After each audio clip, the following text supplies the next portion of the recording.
अहिले हामी अर्घाखाँची जिल्लाको दोस्रो उच्च स्थान सिमी देउरालीको टावरमा उपस्थित भएका छौँ।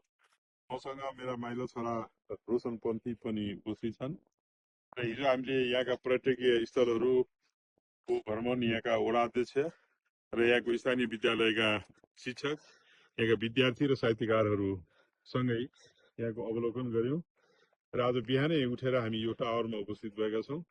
यो ठाउँबाट हामीले विभिन्न जिल्लाहरू अवलोकन गर्न सक्छौँ।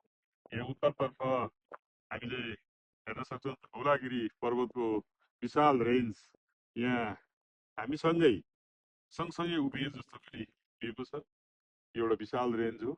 यही रेन्जको शीतलताले अर्घाखाँची, गुल्मी, पाल्पासम्म पनि र यता पर्वत, बागलुङ यी जिल्लाहरूलाई चाहिँ शीतलता प्रदान गर्ने गर्दछ र यसपछि कैयौँ दूरीसम्म पर्वतहरूको श्रृङ्खला टुटेको छ र हामी एकदमै अर्घाखाँची र प्युठान जिल्लाको सिमानामा रहेका छौँ र यो सिमाना अति महत्त्वपूर्ण छ। यहाँबाट सालथलीबाट आएको सडक एकैपल्ट सुर्खेतसम्म निक्लिने योजना छ। बाटो गोरेटो बाटो बनिसकेको छ र यसलाई पिच हुन चाहिँ बाँकी छ। गाडीहरू सञ्चालन भइरहेका छन्। ट्राभल धेरै ठाउँमा पनि र पनि यो लगभग 44 वर्षदेखि यहाँ यातायात आवागमन भए पनि यहाँको सडक पिच नहुनु यो हाम्रो दुर्भाग्यको कुरा हो। यी 44 वर्षमै हामीले बहुदल पनि देख्यौँ, नेकपा माओवादीको जनयुद्ध पनि देख्यौँ, त्यसपछि नेपालको लोकतन्त्र पनि देख्यौँ, नेपालको संविधान पनि आयो, संविधानपछि पनि कैयौँ सरकारहरू बने र यसतर्फ चाहिँ कसैले ध्यान नदिएको देखिन्छ। यति मनोरम स्थललाई पर्यटकीय स्थलको रूपमा हामीले विकास गर्न सक्यौँ खण्डमा यहाँको जनताको आर्थिक स्थिति एकाएक वृद्धि हुने र बसाइ सरेर जाने समस्या समाधान हुने, बेरोजगारीको समस्या पनि समाधान हुने थियो।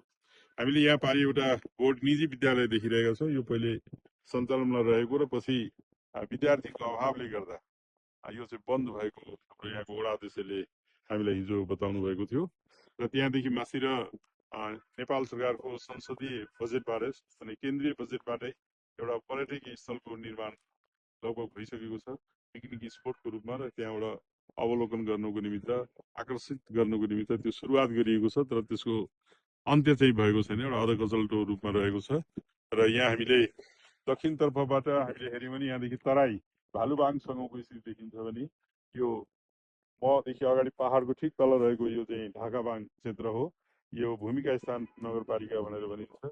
यहाँ अत्यन्तै महत्त्वपूर्ण स्थल अर्जुन रहेको छ र यही नजिकैबाट भूमिथानको खोला पनि यहाँबाट बगेर जान्छ र यहाँ पूर्वतर्फ हामी देखिरहेका छौँ। यहाँ हंसपुर मेरो जन्मस्थल नजिकै छ।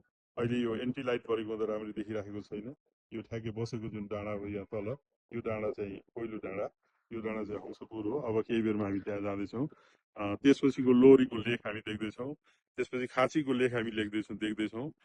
जुन खाँचीको नामबाटै अर्घाखाँची जिल्ला रहेको थियो। खाँची सन्धि खर्ग, सन्धि र खर्ग भनेर भनिएको छ। यसको अर्थ हो राजाहरूले, तत्कालीन समयका राजा जो खाँची लेकका राजा थिए एउटा र अर्को अर्घाका राजा, दुवै राजाहरूले सन्धि गरेर यसलाई एकीकरण गरेको हुनाले र त्यो सन्धिको स्थान अहिलेको चुत्राबेसीको खर्क भनेको खाली ठाउँ, खरहरू उम्रिने ठाउँमा भएको हुनाले यो जिल्लाको नाम सन्धि, त्यो ठाउँको नाम सन्धि खर्क रहेको छ भने पुरा जिल्लाको नाम चाहिँ अर्घा र खाँची। अर्घा सुप्रसिद्ध मन्दिर हो जहाँ दसैँको पूर्णिमाको दिन विशाल मेला लाग्ने गर्दछ। त्यहाँ भारतबाट समेत कैयौँ व्यापारीहरू उपस्थित हुन्छ र नेपालका प्राय सबै जिल्लाबाट त्यहाँ भक्तजनहरूको उपस्थिति हुन्छ। त्यहाँ एउटा विशेष नाच, सराय नाच, हातमा तरबार खुँडा लिएर झन्डाहरू लिएर नाचहरू गरिन्छ र त्यहाँ पारि नरपानीको हामी एउटा पर्वत देख्दैछौँ। त्यो नरपानी पर्वत चाहिँ सबभन्दा पूर्वमा रहेको छ र यो अर्घाखाँची जिल्लाको सबैभन्दा अग्लो पर्वत हो र यसरी यो पर्वतको श्रृङ्खलाबाट घेरिएको अति मनोरम यो अर्घाखाँची जिल्लाको हंसपुर गाउँपालिका भनेर पहिले चिनिन्थ्यो। अहिले लोकतन्त्र आइसकेपछि कैयौँ गाउँपालिकाहरूलाई मिलाएर अहिले मालारानी गाउँपालिका बनाइएको छ। मालारानी एउटा मन्दिर हो जो घेराको लेकको नजिकै रहेको छ। त्यहाँ पनि हामी आज दिउँसो प्रस्थान गर्ने हाम्रो कार्यक्रम रहेको छ। यसरी यो जिल्लाको भ्रमण गरेर हामीले यहाँको एउटा विवरण पत्र पत्रिकाहरूमा, एफएमहरूमा अनलाइन पत्रिकाहरूमा सार्वजनिक गर्ने हाम्रो कार्यक्रम रहेको छ र हिजो हामी यहाँ आएपछि हामीले चारु साहित्य प्रतिष्ठानका प्रतिनिधिहरूसँग पनि हामीले भेटघाट गऱ्यौँ र निकै फलदायी कार्यक्रम रहेको छ। अब केही बेरमा हामी यहाँ प्रस्थान गर्नेछौँ र अर्को ठाउँको विवरण हामी यहाँलाई दिँदै जानेछौँ। हवस् त, नमस्कार।